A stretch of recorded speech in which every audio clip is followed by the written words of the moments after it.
Hello అండి, అందరికీ నమస్కారం. ఈ వీడియోలో మనం తిరుమలలోని మన్రో గంగాళాల కథ గురించి తెలుసుకుందాం. అసలు మన్రో అంటే ఏమిటి? మనందరం గంగాళాలు విన్నాం కదండి. స్టీల్ గంగాళాలు ఉంటాయి, ఇత్తడి గంగాళాలు, మరి దళసరివి, అట్లా రకరకాల గంగాళాలు అయితే విన్నాం. కానీ ఈ మన్రో గంగాళాలు అయితే చాలామంది విని ఉండరు. అసలు మన్రో అంటే ఏమిటి అనే డౌట్ కూడా వస్తుంది. అదొక రకమైన మెటలా, నాన్ స్టిక్ లాగా, మరి స్టెయిన్లెస్ స్టీల్ లాగా మన్రో అనేది ఒక మెటలా అని చెప్పి అనుమానం రావచ్చు. కానీ మన్రో అనేది ఒక వ్యక్తి పేరండి. మరి ఒక వ్యక్తి పేరు ఈ స్వామివారి ప్రసాదాలు చేసే గంగాళాలకు ఎందుకు ఆ పేరు వచ్చింది అనే ఒక ముఖ్యమైన విషయాన్ని మనం ఈ వీడియోలో తెలుసుకుందాము. మనందరికీ తెలియని ఎన్నో అద్భుతాలు తిరుమలలో జరిగి ఉన్నాయండి. ఇది 1800 సంవత్సరంలో జరిగిన ఒక మరి అద్భుతం అన్నమాట. ఈ వీడియో ఎవరు కూడా స్కిప్ చేయకుండా ఆఖరి వరకు కూడా చూడండి. ఎందుకంటే మనం తెలుసుకోవాల్సిన ఎన్నో అద్భుతాలు, తిరుమల శ్రీవారి యొక్క అద్భుతాలు ఈ వీడియోలో మనం కొంచెం షేర్ చేసుకోబోతున్నాము. అలాగే ఫస్ట్ టైం మన ఛానల్ కనుక చూస్తున్న వాళ్ళు ఎవరైనా ఉంటే సబ్స్క్రైబ్ చేసుకోండి. అలాగే బెల్ ఐకాన్ కూడా క్లిక్ చేయండి. నేను పోస్ట్ చేసే ప్రతి వీడియో కూడా మీకు నోటిఫికేషన్ అయితే వస్తుంది. అలాగే లైక్ చేయటం అయితే మర్చిపోమాకండి. ఎన్ని ఎక్కువ లైక్స్ వస్తే మరి మన తిరుమల శ్రీవారి యొక్క అద్భుతాలు అంత ఎక్కువ మందికి మరి షేర్ అవుతాయి అన్నమాట.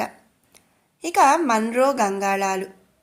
కడుపు నొప్పికి మంత్రం శ్రీవారి పులిహారే అని చెప్పి ఒక నానుడి కూడా ఉందన్నమాట. ఎవరైనా మరి ఎప్పుడు ఎంతగా తగ్గని కడుపు నొప్పి అయినా సరే మరి తిరుమల శ్రీవారి యొక్క పులిహార తింటే ఆ కడుపు నొప్పి పోతుంది అని చెప్పి మన పెద్దలు చెప్తుంటారు.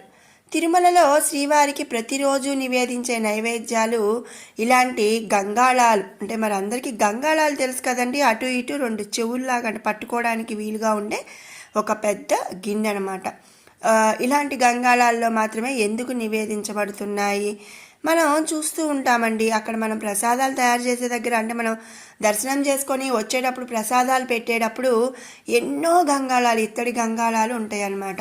ఆ గంగాళాలలో నుంచి ప్రసాదము మరి దొన్నెల్లోకి తీసి మనకి ప్రసాద వితరణ అనేది జరుగుతూ ఉంటుంది. అలాగే మరి ధనుర్మాసం కూడా మనం చూస్తుంటాము. స్వామివారికి కూడారై అని గంగాళాల పూజ అని చేస్తూ ఉంటారు. మరి తిరుమలలో శ్రీవారికి ఎందుకు ఈ గంగాళాల్లో మాత్రమే నివేదింపబడతాయి అనే ఒక కథ ఉంది. ఇది నిజంగా 1800 సంవత్సరంలో మరి తిరుమలలో జరిగిన ఒక అద్భుతం అన్నమాట. ఈ గంగాళం వెనక ఒక కథ ఉందండి. అది ఏమిటి అంటే 1800 సంవత్సరం ప్రాంతంలో తిరుమలలో దాదాపు శ్రీవారి కైంకర్యాలకు, నైవేద్య నివేదనలకు, భక్తుల ప్రసాదాల వితరణ కోసం మరి ప్రముఖంగా వెదురు బుట్టలను వాడేవాళ్ళంట. మరి మనకి అంటే మనకి ఊహ తెలిసిన తర్వాత కూడా మరి ప్రసాదాలు అంటే కళ్యాణం చేయించిన వాళ్ళకి ప్రసాదాలు వెదురు బుట్టల్లో ఒక్కొక్క బుట్టకి ఒక్కొక్క రకమైన ప్రసాదం పెట్టి మనకి రూమ్స్కి పంపించేవాళ్ళు. అలా కాకపోతే ఏంటంటే 1800 సంవత్సరంలో ప్రసాదాలు కూడా అలాంటి వెదురు బుట్టల్లో మాత్రమే పెట్టేసేవాళ్ళంట. అప్పట్లో మరి హోటల్స్ లేవు కాబట్టి తిరుమలలో భక్తులకు బుట్టల్లో ప్రసాదాలు పంచిపెట్టేవాళ్ళు. అవే ఆనాటి భక్తులు కడుపు నింపేవి. ఎందుకంటే ఈరోజంటే రకరకాల హోటల్స్, అన్ని రకాలంటే ఆంధ్ర భోజనం అని, మద్రాస్ సాంబార్ అని, ఇట్లా ప్రతి ఏరియాకి సంబంధించిన విధంగా హోటల్స్ అయితే వచ్చినాయి. కానీ అప్పట్లో ఇలాంటి హోటల్స్ ఏవి ఉండేవి కాదు. స్వామివారిని దర్శనం చేసుకోవడం, స్వామివారి దగ్గర పెట్టే ప్రసాదాలు అవి మరి వాళ్ళు భోజనంగా కూడా తినటం అనేది జరిగేది. అవే మరి ఆనాటి భక్తులకు కడుపు నింపేవట. అక్కడక్కడ రామానుజ కూటముల ద్వారా కూడా అన్న వితరణ జరిగేది. కానీ అన్న సంతర్పణ కూడా జరిగిన ఆలయంలో పంచిపెట్టే ప్రసాదాలే మరి ఆనాటి భక్తులకు ప్రధాన ఆహారం అంటే మెయిన్గా, అంటే ఎక్కువగా భోజనం అనేది అదే తినేవాళ్ళు. 1800 ప్రాంతంలో అప్పటి మద్రాస్ ప్రెసిడెన్సీలో పనిచేస్తూ బ్రిటిష్ ప్రభుత్వం వారి ఈస్ట్ ఇండియా కంపెనీలో గవర్నర్గా పనిచేసిన అధికారి పేరే ఈ మన్రో, థామస్ మన్రో. దక్షిణ భారతదేశం మరియు ప్రముఖంగా రాయలసీమ కంచి ప్రాంతంలో ఆయన ఏలుబడి అంటే రూలింగ్ కింద ఉండేది. ఆయన నిక్కచ్చిగా క్రైస్తవ పద్ధతులు పాటించే విదేశీయుడట. ఇక మనం ఇప్పుడు చాలామందిని చూస్తున్నామండి. క్రైస్తవులు రియల్గా క్రైస్తవులు అయితే మామూలుగా ప్రసాదాలు అవి తీసుకుంటారు, కానీ కన్వర్టెడ్ క్రిస్టియన్స్ అయితే ప్రసాదం కూడా మరి హిందూ ప్రసాదాలు అనేవి తీసుకోరు. అదేవిధంగా ఈయన నిక్కచ్చిగా క్రైస్తవ పద్ధతులను పాటించే ఒక విదేశీయుడట. మన హైందవ సనాతన ధర్మం పట్ల ఎటువంటి గౌరవ భావం కూడా ఈయనకి ఉండేది కాదు. ఉద్యోగరీత్యా చాలాసార్లు తిరుమల వచ్చినా కూడా ఒక్కసారి కూడా శ్రీవారి దర్శనం అనేది చేసుకోకుండా తిరిగి వెళ్ళిపోయేవాడట.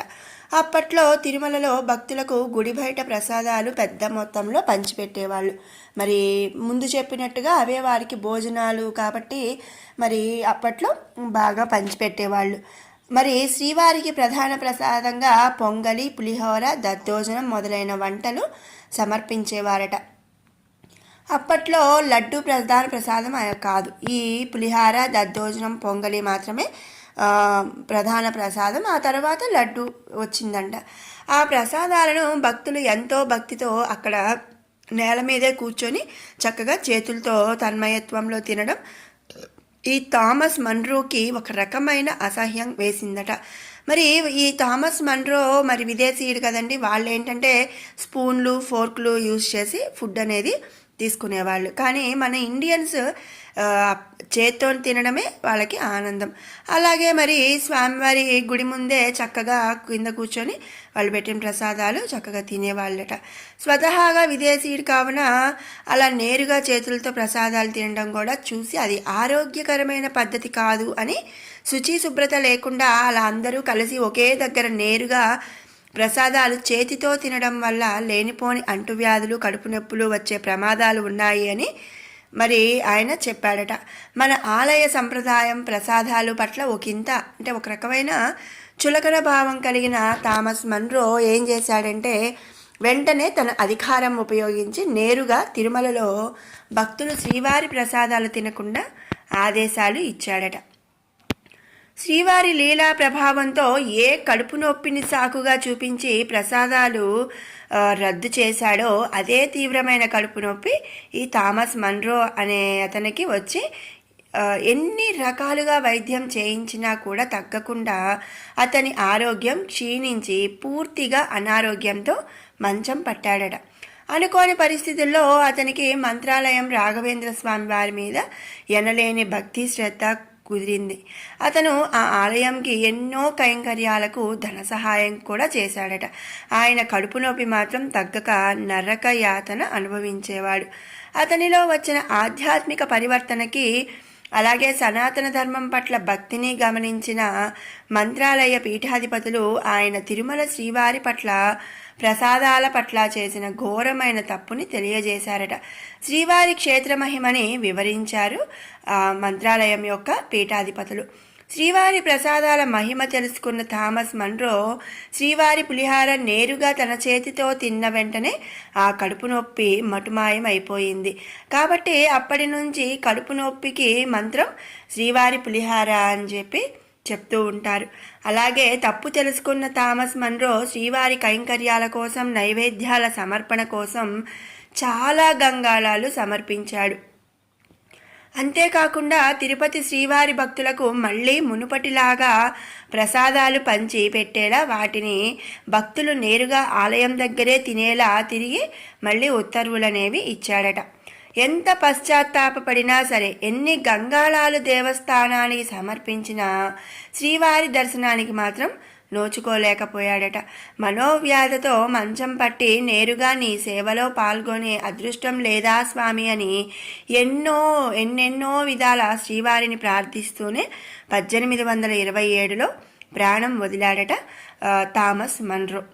అతని భక్తికి మెచ్చిన శ్రీనివాసుడు ఆనాటి నుండి కూడా ఈనాటి వరకు తన అన్ని రకాల ప్రసాదాలను కేవలం ఆ గంగాళాలలోనే స్వీకరిస్తున్నాడు. ఈ గంగాళాలను ఇప్పటికీ కూడా మన్రో గంగాళాలు అనే పేరుతో దేవస్థాన పూజా కైంకర్యాలలో చలామణిలో ఉన్నాయి. శ్రీవారి దర్శనానికి నేరుగా నోచుకోకపోయినా ఆయన పేరు మీదే ప్రసాదాల పాత్రలు ఉండేలా శ్రీవారు అతనికి ఎప్పటికీ తరిగిపోని చిరకీర్తిని కలిగించి ఒక రకమైన చిరకీర్తి ప్రసాదించాడు మన తిరుమల శ్రీవారు. తెలుసుకోవాలన్న శ్రద్ధ భక్తి ఉండాలి కానీ మన తిరుమలలో ఇలాంటి అద్భుతాలు ఎన్నెన్నో ఉన్నాయండి. మరి పరమాత్మ గూర్చే కాదు, ఆ పరమాత్మునికి నివేదించే ప్రసాదాలు, ఆ ప్రసాదాలు వండే పాత్రల వెనుక కూడా ఎంతో విలువైన ఆధ్యాత్మిక మహిమలు, శ్రీవారి లీలలు, ఎన్నో చరిత్రలు ఉన్నాయి.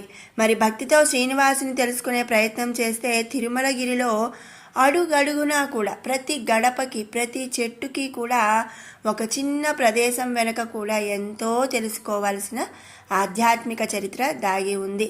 మరి అలాంటి తెలియజేసే ఒక ప్రయత్నంలోనే ఈ మన్రో గంగాళాల గురించి మనం ఈ వీడియోలో షేర్ చేసుకుంటున్నాము. మీకు ఈ వీడియో నచ్చినట్టయితే మరి లైక్ చేయండి, షేర్ చేయండి. అలాగే మరిన్ని అప్డేట్స్ కోసం మన ఛానల్ని అయితే సబ్స్క్రైబ్ చేసుకోండి. మరిన్ని మంచి వీడియోలతో మళ్ళీ కలుసుకుందాం. Thanks for watching.